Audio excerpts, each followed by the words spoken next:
dami ng kagustuhan ng TNC Pro Team na patayin dito si JP ng early game. Wala pa rin hits si Daddy JP. Ay, tinan mo naman si Trimar, napuruhan siya doon sa mga wasi-wasiwas ng spada ni Carl. Habang si Trimar ngayon sa gitnang bahagi, tinatry lang mag-buy time.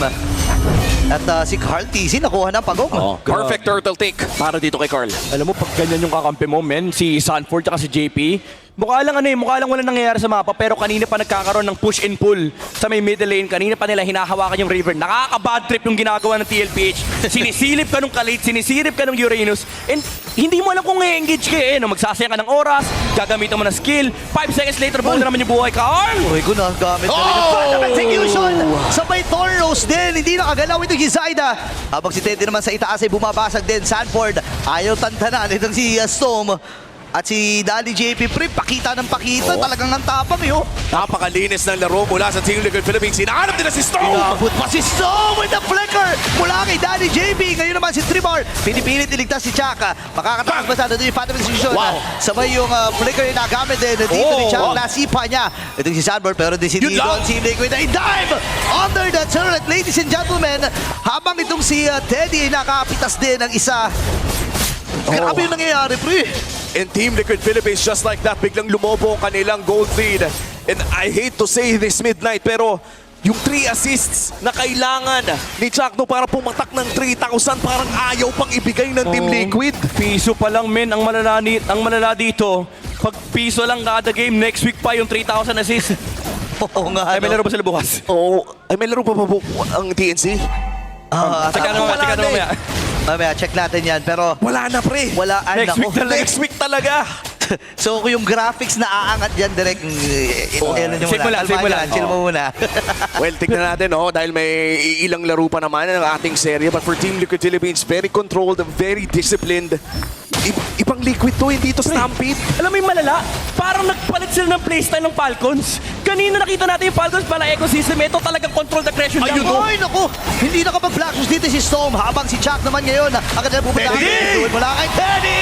Sa likuran! Huli ka agad si Chuck. Ngayon ay next na rin si Trimar. Ubus ang tatlo ng CNC. Akala ko, men, sa dalawang season na napanood natin, galit na Liquid yung nakakalaban ng TNC. Eto, kalmadong cavalry. Oh, May ganun pala, pre. tignan mo naman yung mga BPM nila, low cortisol, 68, pare. 76. Lahat sila, pre. Tumitipok lang siguro ng malala dito si Sanford at alam naman natin kung bakit. Si Dol. Pero itong si Dol lang yung mapapanood natin sa ating replay kung paano nga ba yung naging execution dito ng Team Liquid. Magandang paghuli kay Storm. As you said, hindi na nakapag-black shoes. Napakaganda nun, ha?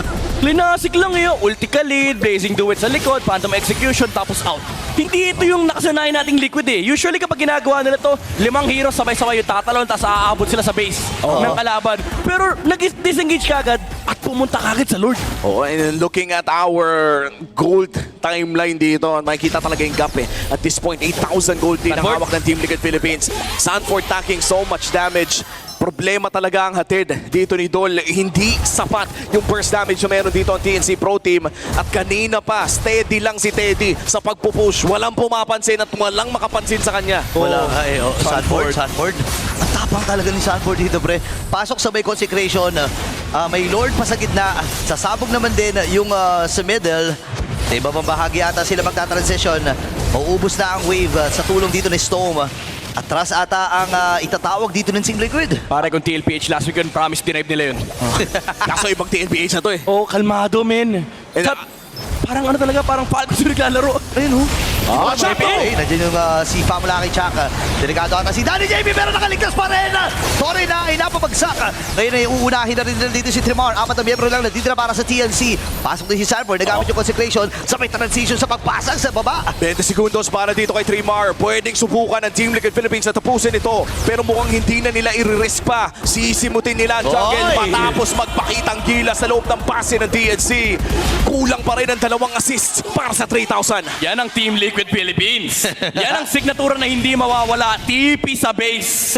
Oh, wow. Nilalabas ang mga machong horse, pre. And Midnight, let me go straight to the point.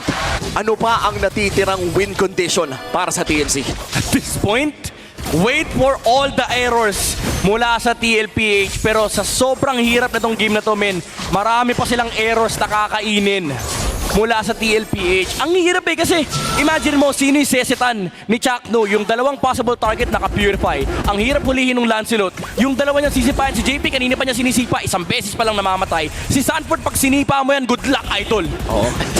Mapapa-thank you ka na lang talaga at this point. And Team Liquid Philippines with a large gold lead, 11,000. Minsan lang natin makita to. And to be honest, minsan din lang tayo makakita ng mga teams na nakakabawi sa kanitong gold lead. Pero in terms of MLBB history, may isang tao na laging dinedefy yung ganitong klaseng gold lead, and it's Chakno. Ang tanong ay kakapit ba yung milagrong set na kinikwento natin kanina, yung milagrong pick-up na pwede niya gawin sa larong ito? Napupurukan si Sanji, Mapipilitan ata sila na i-reset at itanggalin na lang. Pero si steady pa rin talaga. Steady pa rin talaga eh. Parang yung game natin, pre, di ako sanay. TLPH naghihintay ng Lord. Di ako sanay. Bigyan nga natin ng lubo dito si Sanji nang magbago. O nga naman, para puro action. Oh, bigyan niya ng Pakito, ng Benedetta. Nasa na ba yung jaw hit mo, Daddy JP? Labas natin para pumapalag, no? But yan, jokes aside, that is the Lord secured para sa side ng Team Liquid Philippines. Matinding depensa ang kailangan gawin ng TNC Pro Team dito. Isa sa mga pinakamahirap na kailangan nilang gawin. A very big gold lead. 12,000 pare. Alam mo, ang dami na nating napag-usapan dito sa TLPH, but it's because of the state of the game. Literal na naghihintay lang talaga yung TNC magkamali ang Team Liquid. They don't have the damage to take down anybody right now. And wala rin silang lockdown kasi may mga purify yung mga tamang targets. Tingnan natin kung ano nga ba Okay. magiging play. Trimar. Nabitbit si Trimar dito, At si Card DC, konting tatahi. Kaya lang tatama din yung knock-up. Si Sanford na pa-flicker na! Pero mapapatras din ang Oh mga member my dito ng goodness. CNC. Patay na kagad dito si Storm. Nakabili na rin ng mga rose gold dito. Team Liquid! At ready na ata silang tapusin ang laban na ito. At unti-unti na uubos ang TNC para tapusin ang Game 1. A dominant victory para sa Team Liquid Philippines. Steady lang o mabilis lang. Parang ganun lang. Game 1 ay mapupunta sa Liquid.